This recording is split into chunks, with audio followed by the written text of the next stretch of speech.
Good morning, YouTube. It's September 2024, and I've got a new project for you. Got my 2017 Honda Ridgeline, and I have a problem. Video brought to you by emanualonline.com. At least when you hit the horn, you want people to understand, hey, I'm here, I got a problem, wake up.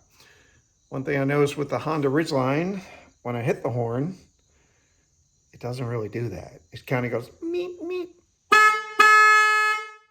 So I went on Amazon, and for about 60 bucks, 60 to 70 bucks, I got a PIA Superior Bass horn.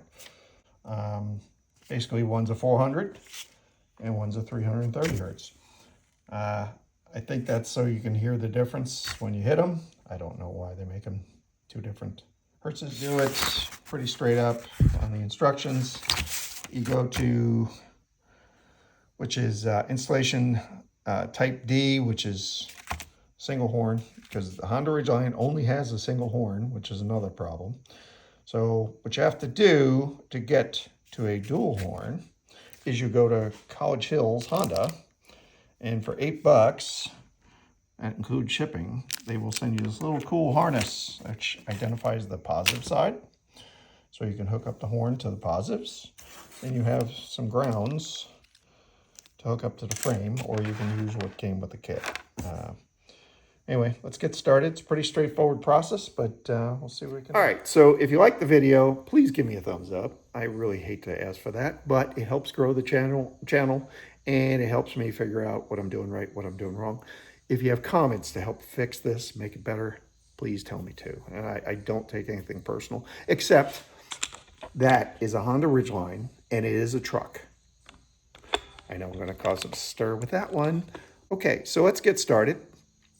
First thing to do is open the hood. If I can do that, there we go. Now, a lot of people just do this. They go right here to the lower part of the hood. That's great, but you know what? Honda thought about this and said, hey, we're gonna make it so you really can get in here and work. Okay, so look at that. That's a lot more room. I like that. So, okay, this isn't rocket science, it really isn't. But here we go. Honda has this little shroud here. Pretty straightforward. It's got little pins in it all the way around. You just got to be careful not to break the pins. Pull up gently on them. They'll pop right out. There you go, just like that. Next step is remove 4 screws for the air intake. So you got 1, 2, 3, 4. Word of caution, they're plastic. They're not metal anymore. Next, you just pull the intake. You raise it up. Be careful not to lose these grommets. This is where the screws sit in and lock down. They're the anchors. Wiggle the intake back and forth a little bit. This hose will come off the pipe. Good to go. So pulling the battery is pretty straightforward. We're just gonna pop the caps for the positive. Ooh, okay, looking good. No major corrosion there. Pop the negative. Take off this grounding thing, just pops right off. And we're gonna undo the nuts. Let's see, is that a hook? And sure enough, that's a hook down at the bottom. So loosen this up, unhook it, take off the bracket, pop out the battery. So something I love about Hondas, they're always easy to work on in a lot of respects, but everything on here is 10 millimeter, 10 millimeter, 10 millimeter, 10 millimeter, 10 millimeter. Pretty straightforward. So let me get those loose. Like I said, just loosen them up, unhook the bottom from the brackets down here, big hole down there, and it pops right out. Okay. Other side. Something that's kind of cool with the Honda, it's got a little blower fan on the back. As I got closer, I realized, oh, it's not the battery, that's the case. It's got a little fan to it back here. All you gotta do is pop the top. Place oh, top comes off like that, right? Like this. Oh, it's heavy one. All right, that's my Duralast. I replaced that like 2 or 3 years ago. And I'll clean this all out before I put it all back. But notice, you got a little blower fan here to keep the battery cool. That's kind of neat. Okay, so once the battery's out, you got the lower half of the case, which is not bolted to anything I can tell. but there is a wiring harness associated to the blower fan here, the cooling fan. So what I did, instead of removing the wiring harness, I just, let's see if I can get in on this. I pushed in on these two end clips here, popped it out of the case holder right here, and then just boop, popped it out. And now the case comes out. And there's one other step you gotta do, which is right here. There's a wiring harness that is kind of clipped in there. You just unclip that real quick, like that. Just take it off there, and then it comes. So once you get the battery case out, there's the blower fan that's connected to it. A little cooling motor here, cooling fan. Just rotate the quick connector till you find this part. You release it and then disconnect it and put it aside. Hey guys, this is a little plug for being careful about what's on YouTube, including listening to me. But you know, everything's pretty straightforward. There's like 2 videos on YouTube talk about how to remove this horn on the Ridgeline, and he walks you through it, and he does a pretty good job. I started noticing some things that just didn't make sense. But one of the things he points out, go in here and remove this screw. You can see that. My hand's in the way, I know, I'm sorry. I'm trying to, you know, there it is. Remove that screw from the horn, leave the bracket in place, and then replace with the new horn. Well, the problem with that is the new horns will tell you in the instruction, do not remove or alter the screw or the bracket on the backside of horns. Doing so may alter the performance and disable them. I'm not playing with that. It was only 70 bucks, but basically tell you, do not remove these screws or mess with them. So this one and this one, I want to leave it in place. That means the bracket has to stay intact. It has to come out as a whole unit. No big deal. Sounds pretty straightforward. Problem is, on the Honda, the bolt is through the frame, through the front side. And getting to that is a nightmare. I'm going to rethink this. I may have to pull the bumper, which sounds scary, but it's not a big deal, to get access to that bolt. And, oh, by the way, when I do that, I'm going to put in a second horn, which Honda only has one, so it isn't set up for 2 of them. That will give me enough room to work and figure out where to put this one correctly. Okay, so more to follow. Removing the bumper sounds like a nightmare. It's really not these days. It's pretty straightforward. It's just some screws in here, you know, starting here. And you go down, take out the basic screws, and you start popping the plastic very carefully along here. And it kind of peels back. I'm going to see how far back I can get it without removing the other side. We'll take it as we go, okay? Okay, so all I did was pull some screws right here. Where are we? There we go.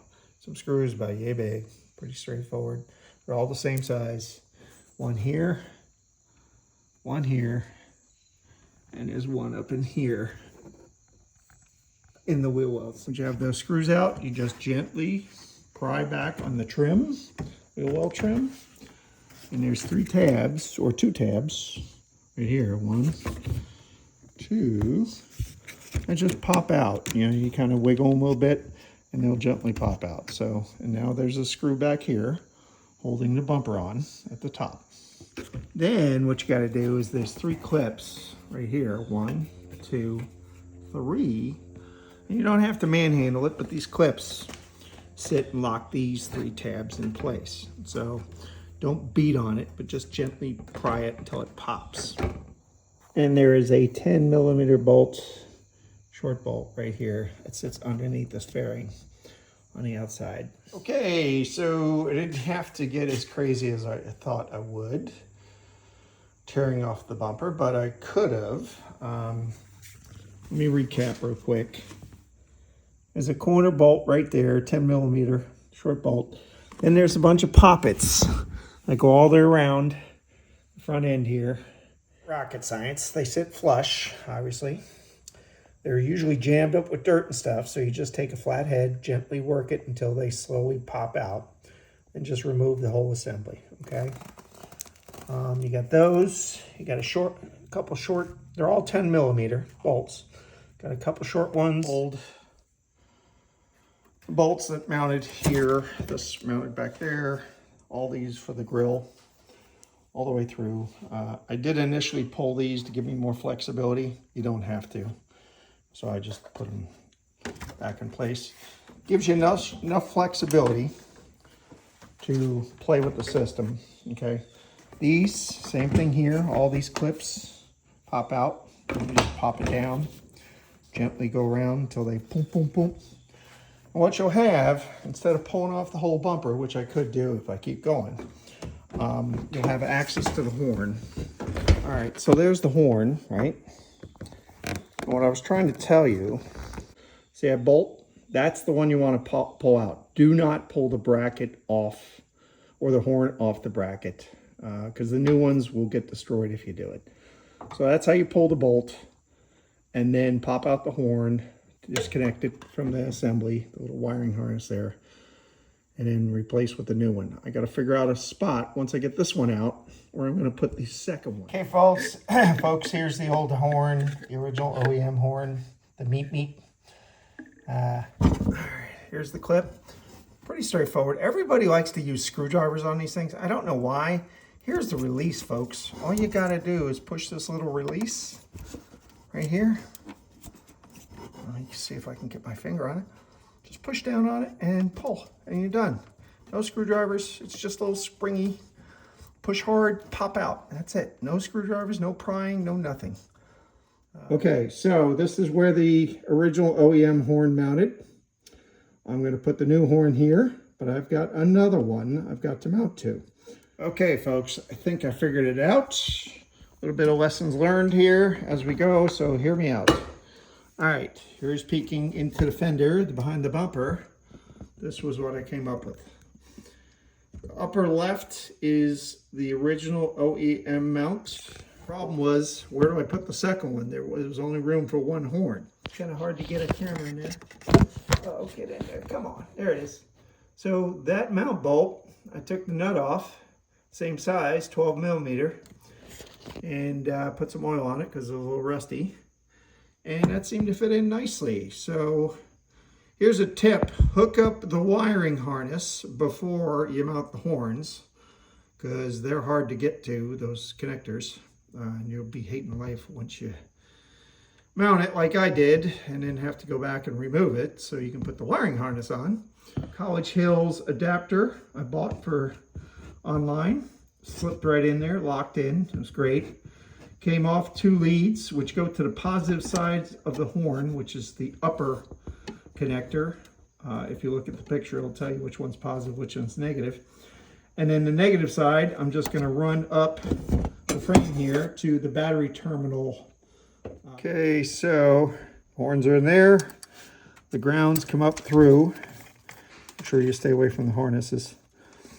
Come out from the horns, and I mount it right to the negative terminal on the battery. So they ain't going nowhere.